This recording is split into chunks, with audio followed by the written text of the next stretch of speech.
When you reboot the computer, you have to turn it off first.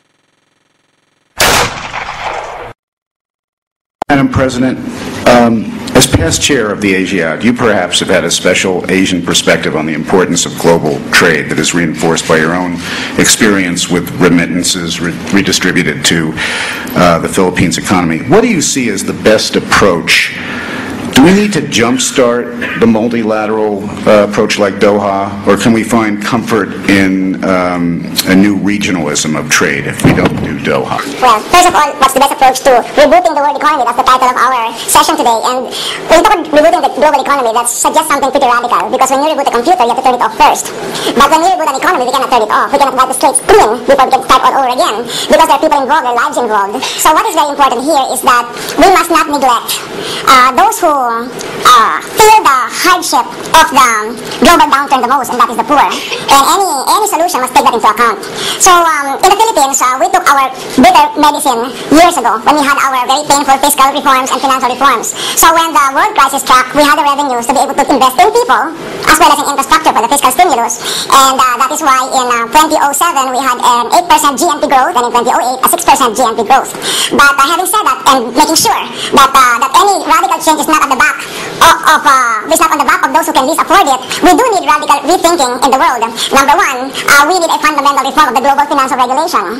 Number two, Doha must continue, must be completed, and that is where the interests of the developing countries can take the rightful place in the global structure of the economy. And third, the G7 must expand into a G20 or even a G30. Mr. Prime Minister, on that slide.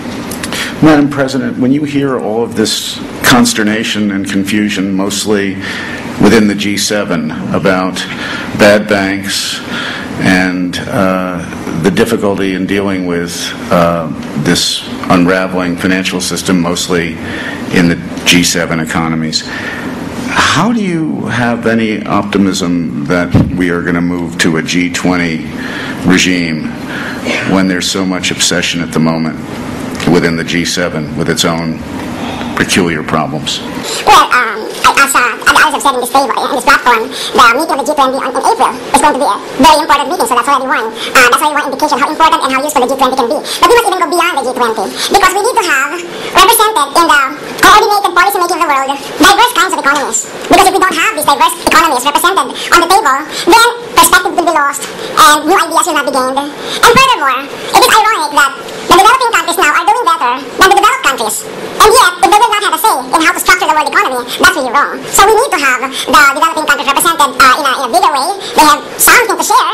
How are they able to keep their countries resilient? They have that to share. And another way by which we make the G20 or the G30 more successful, or assure its success, is that it should be complemented by the regional alliances being consulted more closely and being meshed together among themselves.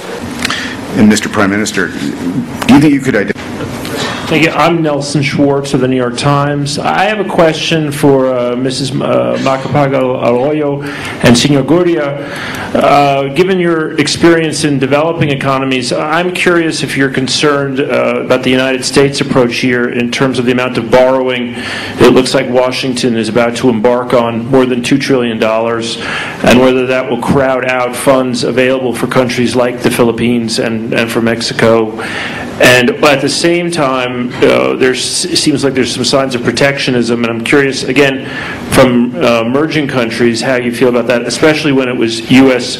borrowing and U.S. excesses that most leaders are willing to say was, like even Gordon Brown are willing to say was the origins of this crisis. Thank you. Well, with regard to the credit market and the crowding out, actually, as far as the Philippine government is concerned, we've already financed our needs for the rest of the year. So we're not worried about that.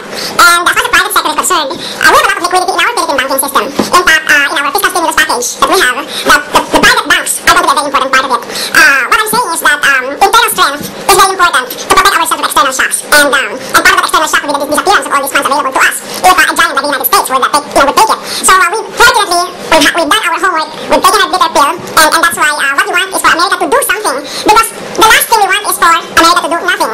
You may debate on what should be done, but the worst thing is not to do anything. Now, the other question was with regard to, what is it? Just the idea, I'm curious how much anger there is in the Philippines of just that this originated in America with American excess and too much American borrowing, and whether the rest of the world pays the price, but we can print dollars. Yes. Well, of course we know that America is is by far the biggest economy, single economy in the world, and we would have wished that this didn't happen, but Filipinos love America, and what we can say is that it's so easy to have 2020 vision on hindsight. When all this easy money policy was doing, when it was very good for the world, for everybody's GDP and everything, and our GNP, because we have a lot of remittances coming from America, it was all fine. So then the bubble burst, but did we all know that the bubble was getting to be so big? Professor Stephen maybe was one of the few who knew that everybody was benefiting from American prosperity, and as I said, we all didn't want it to happen. Very few saw it happening. So it's not a time for blame tossing, it's a time for looking for the solution. So then,